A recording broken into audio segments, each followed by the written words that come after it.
السلام علیکم ورحمۃ اللہ وبرکاتہ۔ بسم اللہ الرحمن الرحیم۔ حضرت ابو ہریرہ رضی اللہ عنہ سے روایت ہے کہ رسول اللہ صلی اللہ علیہ وسلم نے فرمایا، سیدنا آدم و موسیٰ علیہ السلام نے اپنے رب کے سامنے مباحثہ کیا، جس میں آدم علیہ السلام موسیٰ علیہ السلام پر غالب آ گئے۔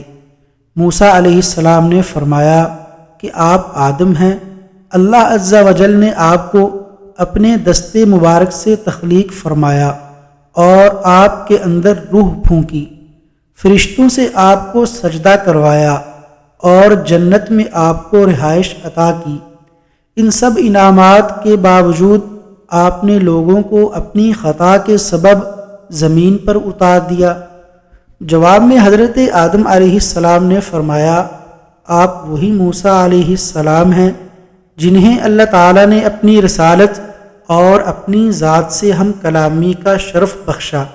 آپ کو تورات کی تختیاں عطا ہوئیں جس کے اندر ہر چیز کا واضح بیان تھا، اور آپ کو اپنا قرب عطا فرما کر سرگوشی فرمائی، تو آپ نے میری تخلیق سے کتنا عرصہ قبل تورات کا لکھا ہوا پایا تھا؟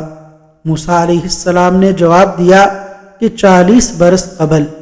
آدم علیہ السلام نے فرمایا کہ آپ نے تورات میں یہ لکھا ہوا پایا اور آدم نے نافرمانی کی، سو وہ لغزش کھا گیا۔ موسیٰ علیہ السلام نے فرمایا ہاں۔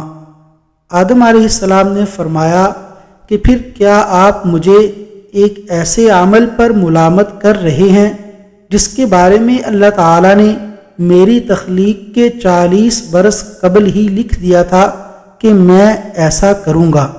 رسول اللہ صلی اللہ علیہ وسلم نے فرمایا کہ اس دلیل سے آدم علیہ السلام موسیٰ علیہ السلام پر غالب آ گئے۔ وصلی اللہ علی نبینا محمد وعلی آلہ واصحابہ اجمعین۔